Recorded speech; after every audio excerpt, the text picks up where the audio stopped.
আসসালামু আলাইকুম এভরিওয়ান। অদ্ভুতর মায়া গল্পের পঞ্চম পাঠ। তো চলো বেশি কথা না কইয়া গল্প শুরু করা যাক। তার মানে এতদিন যা দেখেছি সবকিছুই সাজানো নাটক ছিল, আর আজকে সোয়ানের বিষয়টা নিয়ে মিথ্যা বলার কারণ ছিল আমাকে কষ্ট দেওয়া। তনু বলল তনুর কথাবার্তা শুনে আকাশ কি করবে বুঝে উঠতে পারছে না।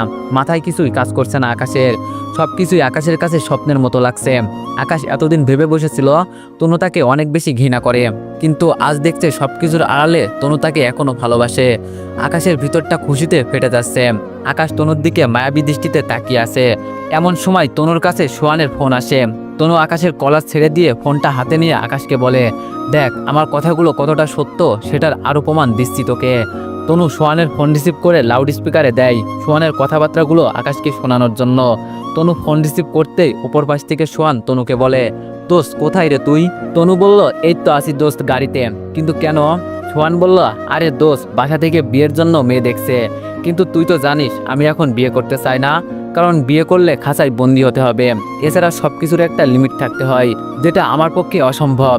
আমি নিজের স্বাধীন মতো আরো কিছুদিন কাটাতে চাই, কিন্তু মা এবার অনেক জোরাজোরি শুরু করেছে। দোস্ত তুই পারলে আমার এই বিষয়ে কোনো একটা সাহায্য কর। তনু বলল, আচ্ছা শোন, আমি এখন গাড়িতে আছি, পরে ফ্রি হয়ে কিভাবে কি করা যায় সেই বিষয় নিয়ে আলাপ করবনি তোর সাথে। সোহান বলল, আচ্ছা। তনু ফোন কেটে দেয়। এরপর আকাশকে বলে, শুনলি তো সব কথা, এবার বিশ্বাস হয়েছে সে আমার বয়ফ্রেন্ড না? আকাশ কিছু না বলে তনুকে খপ করে নিজের কাছে টেনে নিয়ে জড়িয়ে ধরে। তনু আকাশের আচরণে কিছুটা চমকে ওঠে। সেই সঙ্গে জড়িয়ে ধরার বিষয়টা তনুরও বেশ ভালো লাগে। কিছু সময় তনু নিজেও আকাশের জড়িয়ে ধরার বিষয়টাকে উপভোগ করে, কিন্তু কিছুক্ষণ পর হুট করে তনু জোরপূর্বক আকাশের থেকে নিজেকে ছাড়িয়ে নিয়ে আকাশকে বলে, এখন আধিক্যতা দেখিয়ে কোনো লাভ নেই, তুই সারা জীবন আমাকে অপমান করেই যাবি। 5 বছর আগে একবার করেছিলি বান্ধবীদের সামনে, আর আজ আবারও করলি আমার বিজনেস পার্টনারদের সামনে। তোর প্রতি আমার আর কোনো ফিলিংস নেই, সবকিছু শেষ করে দিয়েছিস তুই। আমি বললাম, তনু তুমি শেষ করলো, এবার আমি শুরু করব। তনু বলল, কথার লেয়াস ঠিক কর, আমি তোর ম্যাডাম, আমাকে তুই করে ডাকার সাহস কি করে হয়? আমি বললাম, সাহসের তো এখনো কিছুই দেখোনি, সবে মাত্র শুরু।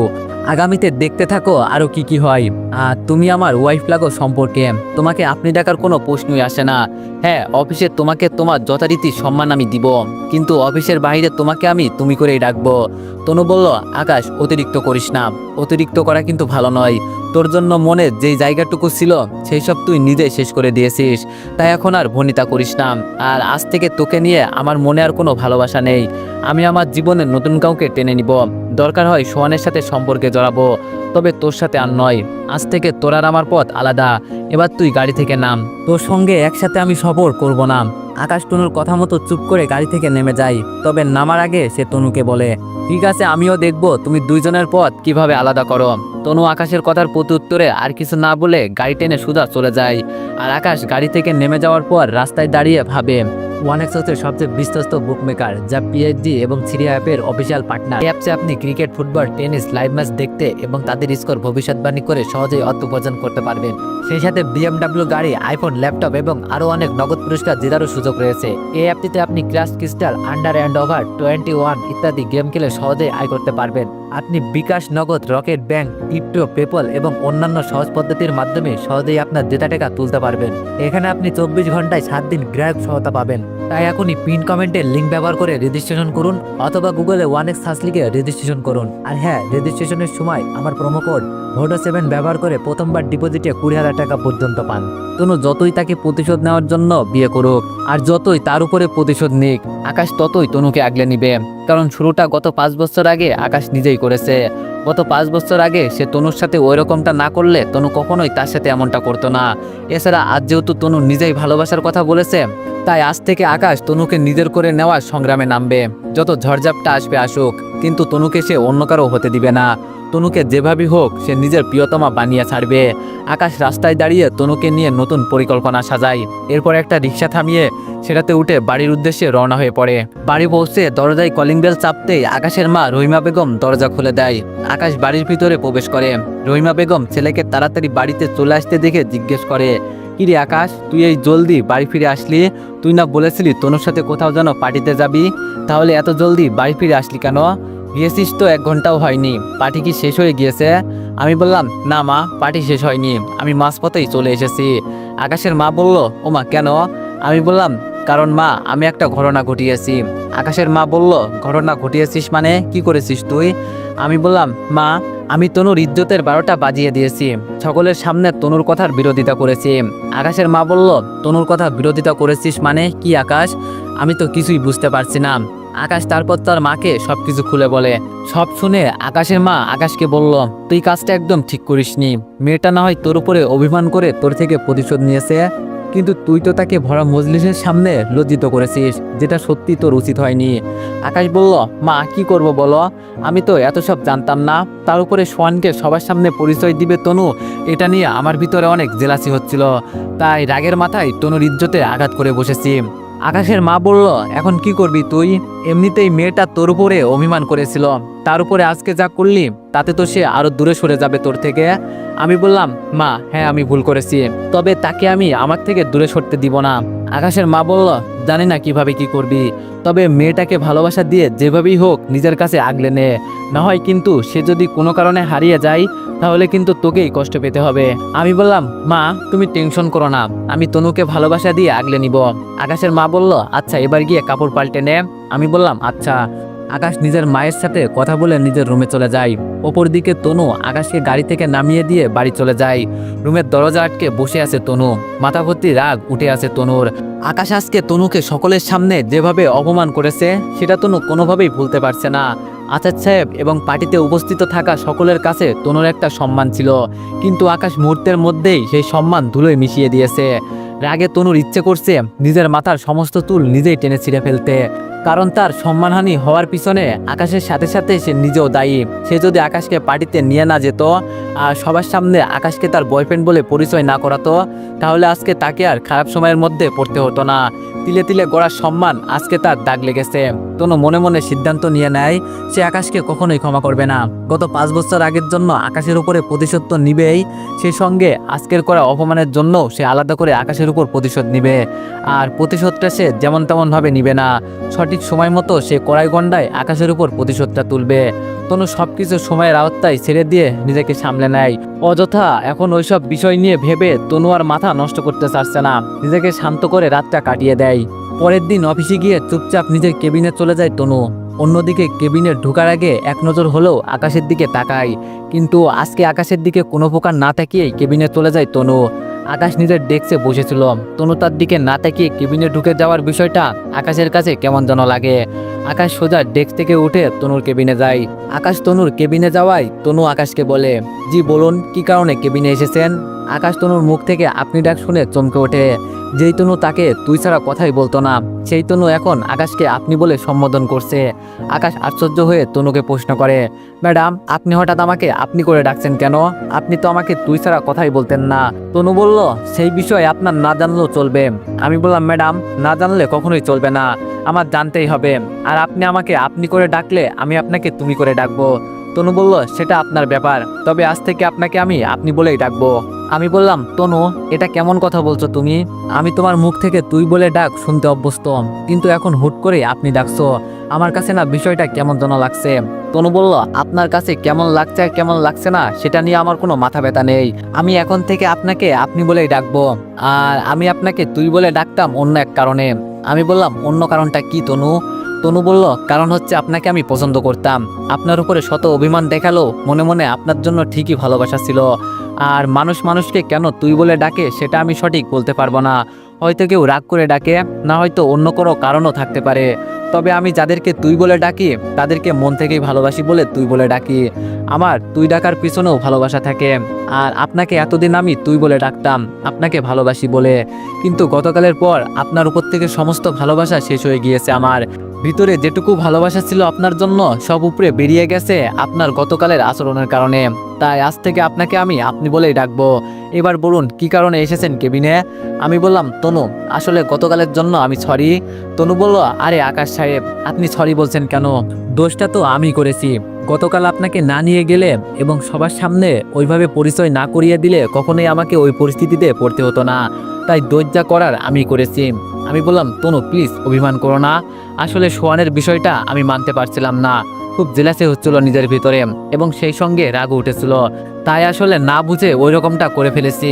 আর আমি ওই সময় ভাবতেও পারিনি যে আমার ওই রকম করার কারণে তোমার সম্মান নষ্ট হবে। রাগের মাথায় যা ভালো মনে হয়েছে তাই করে ফেলেছি, প্লিজ তুমি আর অভিমান করে থেকো না। তনু বলল, আকাশ সাহেব প্লিজ টপিকটা বাদ দিন, আর যা হয়েছে সেটা গতকাল চলে গিয়েছে। আমি আর এই টপিক নিয়ে কথা বলতে চাই না। আপনার আর কোনো কাজের কথা থাকলে সেটা বলুন, না হয় নিজের ডেস্কে গিয়ে বসে থাকুন। তনু আকাশকে চলে যেতে বলে, কিন্তু আকাশ না গিয়ে উল্টো তনুর কাছে গিয়ে দাঁড়ায়। এরপর তনুকে বলে, চেয়ার থেকে ওঠো।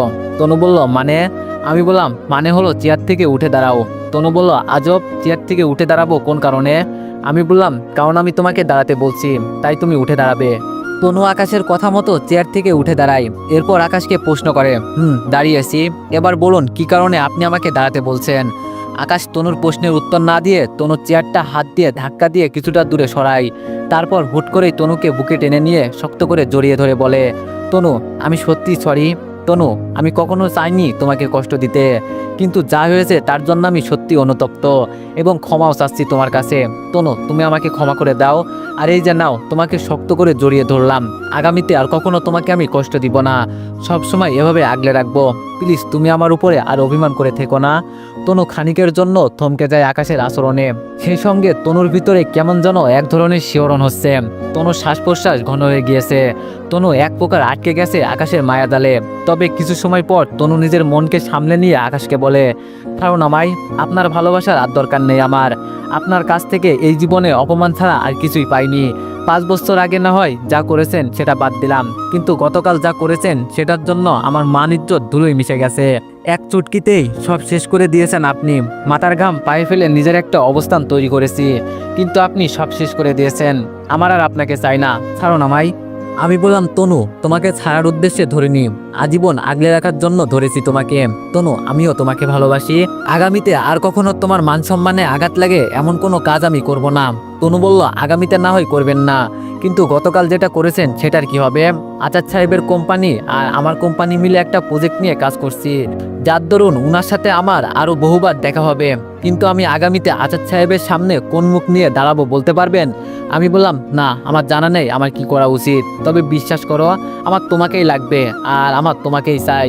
তনু বলল, কিন্তু আমার আপনাকে চাই না, মানে চাই না, কাউকে প্রয়োজন নেই আমার, এবার ছাড়ো না মাই। তনু আকাশকে ছেড়ে দিতে বলে, কিন্তু কে শোনে কার কথা? তনু আকাশকে এখনো নিজের কাছে জিম্মি করে জড়িয়ে ধরে রেখেছে, কিন্তু তনু যত ছাড়া পাওয়ার চেষ্টা করছে আকাশ ততই তনুকে আরো শক্ত করে জড়িয়ে ধরে রাখে। এমন সময় হুট করে অফিসের ম্যানেজার খালেক সাহেব কোনো একটা কারণে তনুর কেবিনের দিকে আসে। খালেক সাহেব তনুর কেবিনের দরজা খুলে ভিতরে ঢোকার জন্য অনুমতি নিতে যাবে, তখনই সে দেখে আকাশ তনুকে জোরপূর্বক জড়িয়ে ধরে রেখেছে। খালেক সাহেব এই দৃশ্য দেখে অনুমতি ছাড়াই তনুর কেবিনের ভিতরে প্রবেশ করে দুইজনের কাছে চলে যায়। এরপর আকাশ থেকে তনুকে ছাড়িয়ে নিয়ে আকাশের কলার চেপে ধরে বলতে শুরু করে, এই বেয়াদব, তোর কত বড় সাহস, তুই ম্যাডামের সাথে জোরাজোরি করিস অশ্লীলতা করার জন্য? তারা তোর আজকে খবর আছে, এখন তোকে অফিসের সবার সামনে টেনে হিসেবে নিয়ে গিয়ে আবার অপমান করব, তারপর কষে একটা মার দিব, চল তুই আমার সাথে। ম্যানেজার আকাশের কলার ধরে টেনে নিয়ে যাওয়ার জন্য এক কদম সামনে পা ফেলতেই তনু সজোরে চেঁচিয়ে বলে ওঠে, খালেক সাহেব এই মুহূর্তে ওর কলার থেকে হাত নামান, না হয় আপনার হাত আমি কবজি থেকে কেটে দুটুকরো করে ফেলবো। আপনি কোন সাহসে ওর গায়ে হাত দিয়েছেন? এত বড় আসপদ্দা কি করে হয়েছে আপনার? খালেক সাহেব পুরো থমথম খেয়ে যায় তনুর কথায়। তিনি তনুকে বাঁচাতে আসলো, কিন্তু তনু তাকে উল্টোই ঝাড়ি দিয়ে কথা শোনাচ্ছে। খালেক সাহেবের মতন আকাশও থমথম খেয়ে যায় তনুর কথাবার্তা শুনে, কারণ সে তনুকে জোরপূর্বক জড়িয়ে ধরে রেখেছিল। তনু তাকে এখন বাটাম দেওয়ার কথা ছিল, কিন্তু তনু তা না করে উল্টো অফিসের ম্যানেজার খালেক সাহেবকেই বকছে। খালেক সাহেব আর আকাশ দুজনেই হতভম্ব হয়ে তনুর দিকে তাকিয়ে আছে। তনুর কথাবার্তা সবকিছুই কেমন যেন তাদের মাথার উপর দিয়ে যাচ্ছে, বিশেষ করে খালেক সাহেবের। তনুকে বাঁচানোর কারণে তিনি যে উল্টো প্রশ্নের মুখে পড়ে যাবেন সেটা খালেক সাহেব কখনোই ভাবতে পারেনি। তনুর প্রশ্নের প্রতি উত্তরে কি জবাব দিবে খালেক সাহেব সেটা বুঝে উঠতে পারছে না। দ্বিধাদ্বন্দ্বে পড়ে গিয়েছে খালেক সাহেব, সেই সঙ্গে মুখ থেকে কোনো কথা বেরোচ্ছে না। মনে হচ্ছে যেন কেউ খালেক সাহেবের মুখে তালা লাগিয়ে দিয়েছে। বোবার মতো অদ্ভুত দৃষ্টিতে তনুর দিকে তাকিয়ে আছে খালেক সাহেব। অপরদিকে খালেক সাহেবের কাছে কোনো উত্তর না পেয়ে তনু খালেক সাহেবকে আরো রাগান্বিত কণ্ঠে বলেন, কি হলো, কোনো কথার উত্তর দিচ্ছেন না কেন খালেক সাহেব? আপনি কোন সাহসে ওর কলারে হাত দিয়েছেন, উত্তর দিন। খালেক সাহেব এবার মুখ খুলে উত্তর দেয়, ম্যাডাম আমি কেবিনের দরজা খোলা মাত্রই দেখতে পেলাম এই বেয়াদবটা জোরপূর্বক আপনাকে জড়িয়ে ধরে অশ্লীলতা করার চেষ্টা করছে। তাই আমি ওর শার্টের কলার চেপে ধরেছি। তনু বলল, সে আমার সাথে অশ্লীলতা করলে তাতে আপনার সমস্যা কোথায়? খালেক সাহেব বলল, ম্যাডাম আমার কোনো সমস্যা নেই, তবে আপনি আমার অফিসের ম্যাডাম, আপনার বিপদ হলে এগিয়ে আসা আমার দায়িত্ব। তনু বলল, আচ্ছা মানলাম আপনি আমাকে বাঁচাতে এসেছেন, কিন্তু আপনাকে কে বলেছে সে আমার সাথে জোরপূর্বক অশ্লীলতা করছিল বা জোরপূর্বক আমার সাথে অসভ্যতা করার চেষ্টা করছিল? খালেক সাহেব বলল, ম্যাডাম কেউ বলেনি, তবে আমি নিজেই তো দেখতে পেলাম সে আপনার সাথে অশ্লীলতা করার চেষ্টা করছিল, তাই তো তার সাথে এমনটা করেছি। তনু বলল, আপনার দেখার গোষ্ঠী মারি, সে আমার সাথে যাই করবে করুক, কিন্তু আপনার কোনো রাইট নেই ওর গায়ে হাত দেওয়া। খালেক সাহেব বলল, ম্যাডাম আপনার কথার মানেটা আমি বুঝে উঠতে পারছি না। দোষ করলো সে আর আমি আপনাকে বাঁচালাম, আপনি কথা শোনালে তো তাকে শোনানো উচিত, কিন্তু আপনি তা না করে উল্টো আমায় কেন কথা শোনাচ্ছেন? আমি তো কোনো দোষ করিনি ম্যাডাম, দোষ তো করেছে সে, আর আমি তো আপনার উপকার করেছি। তনু বলল, খালেক সাহেব নিজের লিমিটে থাকেন, আপনাকে কেউ বলেনি আমার উপকার করার জন্য, আর না আমি চেঁচিয়ে কারোর কাছে কোনো সাহায্য চেয়েছি। সে আমার সাথে যা ইচ্ছা হয়েছে করেছে, আর ভবিষ্যতে যা ইচ্ছা হবে তাই করবে। তার ইচ্ছে হলে সে 1000বার আমার জড়িয়ে ধরবে, তার ইচ্ছে হলে সে 1000বার আমার গায়ে হাত দিবে, তার ইচ্ছে হলে সে 1000বার আমার সাথে জোরাজুরি করবে, তার ইচ্ছা হলে সে 1000বার আমার সাথে অসভ্যতা করবে। মোট কথা তার যা ইচ্ছা হবে সে আমার সাথে তাই করবে, কিন্তু আপনার তো কোনো অধিকার নাই তার ইচ্ছার মাঝে এসে বাধা হয়ে দাঁড়ানোর, কারণ হি ইজ মাই হাজব্যান্ড, তার পুরোপুরি অধিকার আছে আমার শরীরে স্পর্শ করার। কিন্তু আপনি কোন অধিকারে আকাশের শাড়ির কলার চেপে ধরেছেন, তাও আবার আমার চোখের সামনে? খালেক সাহেব তনুর কথা শুনে পুরোপুরি আবুল হয়ে যায়। তনুর কথা শুনে প্রথমে কি অবাক হয়েছে, তার চাইতে 3 গুণ বেশি অবাক হয়েছে বর্তমান তনুর মুখে আকাশের সম্পর্কে জানতে পেরে। অফিসের একজন সাধারণ অ্যাসিস্ট্যান্ট বা নিম্নমানের কর্মচারী যে অফিসের ম্যাডামের স্বামী হতে পারে, সেই বিষয়ে খালেক সাহেবের আগে কোনো ধারণাই ছিল না। খালেক সাহেব পুরোদমে অবাক, শ্বাস প্রশ্বাস উল্টাপাল্টাভাবে চলতে শুরু করেছে খালেক সাহেবের। বীর বাহাদুর সাজতে গিয়ে যে নিজেই পায়ে কুড়াল মেরেছে সেটা খালেক সাহেবের এখন বুঝে এসেছে। চাকরি বাঁচাতে করুণ সুরে তনুকে বলে, ম্যাডাম আমার ভুল হয়ে গেছে, আমাকে ক্ষমা করে দিন। বিশ্বাস করুন আমি জানতাম না আকাশ সাহেব আপনার হাজব্যান্ড। ম্যাডাম আমার মস্ত বড় ভুল হয়ে গেছে, প্লিজ ম্যাডাম এবারের মতো আমায় ক্ষমা করে দিন। তনু বলল, ক্ষমা আমার কাছে নয়, ক্ষমা চাওয়ার হলে আকাশের কাছে চান। খালেক সাহেব বলল, আকাশ সাহেব আমার ভুল হয়ে গেছে, আমি সত্যিই জানতাম না আপনি ম্যাডামের হাজব্যান্ড, তাই না বুঝে আপনার শার্টের কলার ধরে ফেলেছি। আকাশ সাহেব আমায় এবারের মতো ক্ষমা করে দিন। আকাশের মুখে কোনো কথাবার্তা নেই। খালেক সাহেবের কথার কোনো উত্তর না দিয়ে ড্যাব ড্যাব করে তনুর দিকে তাকিয়ে আছে। খালেক সাহেব আকাশকে কলার চেপে ধরে অপমান করায় তনু যা রিয়াকশন করেছে তা দেখে আকাশ হুঁশজ্ঞান হারিয়ে বসেছে। তনু আকাশের বিষয়টা বুঝতে পেরে খালেক সাহেবকে চলে যেতে বলে। খালেক সাহেব 1 সেকেন্ডও দেরি না করে তনুর কথা মতো কেবিন থেকে বেরিয়ে যায়। খালেক সাহেব কেবিন থেকে বেরিয়ে যাওয়ার পর তনু আকাশকে বলে, আপনার আবার কি হলো? আপনি আমার দিকে এমন ড্যাব ড্যাব করে তাকিয়ে আছেন কেন? তনুর কথায় আকাশের হুঁশ ফিরে আসে। এত সময় আকাশ স্বাভাবিক অবস্থায় ছিল না। তনুর প্রশ্নে আবার স্বাভাবিক হয়ে যায়। নরম গলায় উল্টো তনুকে প্রশ্ন করে, আচ্ছা তুমি তো আমার উপরে প্রচণ্ড রেগেছিলে, একটু আগেই বললা আমাকে তোমার চাই না, আমাকে তোমার আর দরকার নেই, কিন্তু তুমি হুট করে স্বামীভক্ত হয়ে গেলে কি করে? যেই না খালেক সাহেব আমার কলার চেপে ধরেছে তখনই তুমি রেগে মেগে ফায়ার হয়ে গেলে, কাহিনী কি তনু? তনু বলল, কাহিনী কিছুই না, আর আমি স্বামীভক্তও না। আমি বললাম, তাহলে একটু আগে আমার কারণে খালেক সাহেবের সাথে রেগে যাওয়া এবং খালেক সাহেবকে আমাদের বিষয়ে যেই সব বললা সেই সব কি ছিল? তনু বলল, আকাশ সাহেব আপনাকে একটা কথা বলি, আপনার বলা কথাগুলো সত্যি আর আমি সেজন্য কথাগুলো বলেছি, তবে রেগে যাওয়ার পিছনে অন্য একটা কারণ আছে। আমি বললাম, কি কারণ তনু? তনু বলল, কারণ হচ্ছে আমাদের মাঝে যে সমস্যাটা হয়েছে সেটা আমাদের দুজনের ব্যক্তিগত, কিন্তু তাই বলে যে আমি আপনার মতো মানুষকে সবার সামনে অপমান করব বা সকলের সামনে অপমানিত হতে দিব, এটা তো হতে পারে না। ব্যক্তিগত সমস্যা সেটা ব্যক্তিগতই, এটাকে কেন্দ্র করে আপনার সম্মানে আঘাত করার কোনো প্রশ্নই আসে না।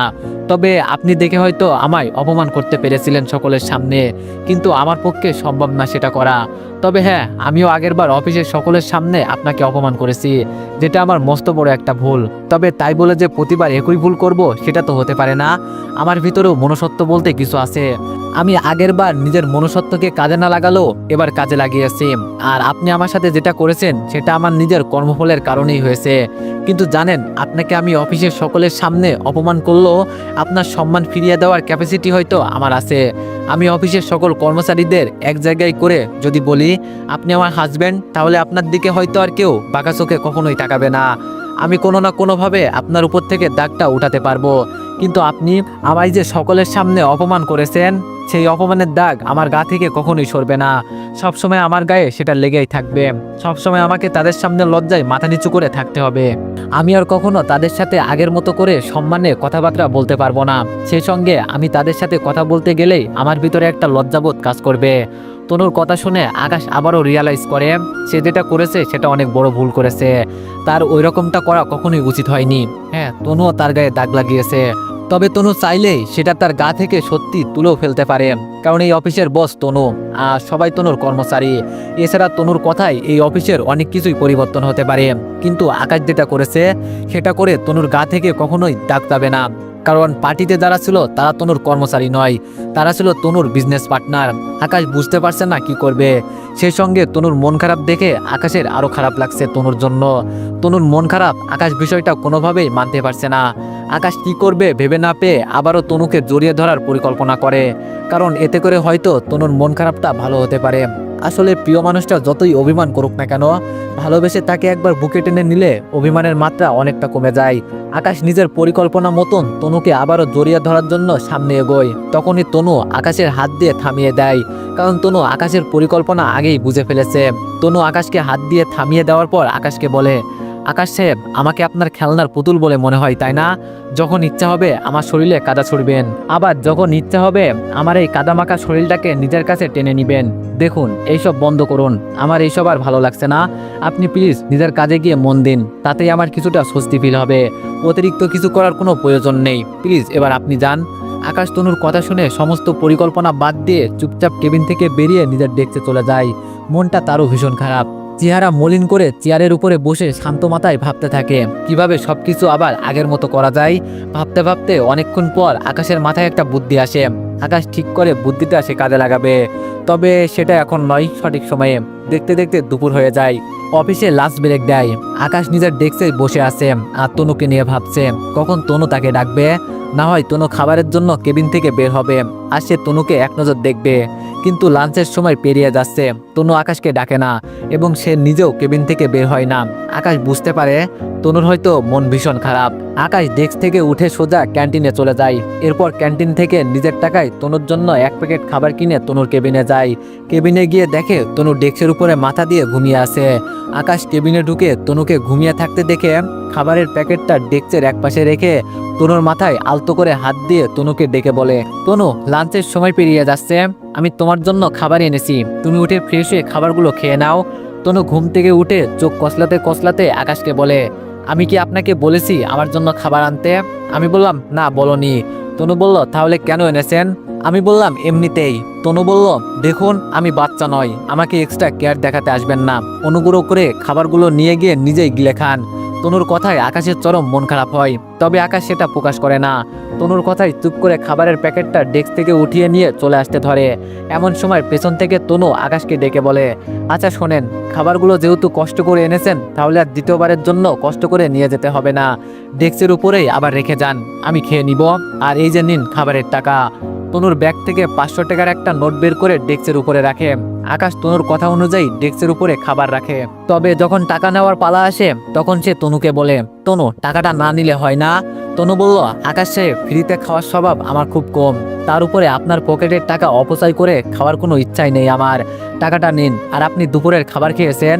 আকাশ তনুকে খেয়েছে বলে মিথ্যা জবাব দেয়। সত্যিকার অন্তে আকাশ কিছুই খায়নি। আসলে আকাশের কেন জানি কিছুই ইচ্ছে করছে না, তাই সে কোনো কিছু খায়নি। ক্যান্টিন থেকে তনুর জন্য খাবার নিয়ে সোজা ফিরে এসেছে। তবে কোনো একটা অজানা কারণে আকাশ তনুকে মিথ্যা বলে ডেস্কের উপরে খাবারটা রেখে তনুর দেওয়ার টাকাটা নিয়ে সে চলে আসে। দেখতে দেখতে বিকাল হয়। অফিস ছুটি হয়ে গিয়েছে। সবাই অফিস শেষ করে যে যার মতো বাড়ি চলে যাচ্ছে। আকাশও অফিস ছুটি হওয়ায় চলে যায়। পরের দিন যথারীতি আকাশ অফিসে চলে আসে। অফিস শুরু হয়ে গেছে। তনু অফিসে চলে এসেছে। অফিস শুরু হওয়ার ঘন্টাখানিক পর তনুর কাছে একটা ফোন আসে। তনু ফোনটা রিসিভ করে। উপর পাশের মানুষটা তনু ফোন রিসিভ করার পর যা বলে তা শুনে তনু পুরোদমে চমকে ওঠে। তো এভরিওয়ান, নেক্সট পার্টের জন্য সবাই একটু বেশি বেশি লাইক আর কমেন্ট করে দিও। ধন্যবাদ।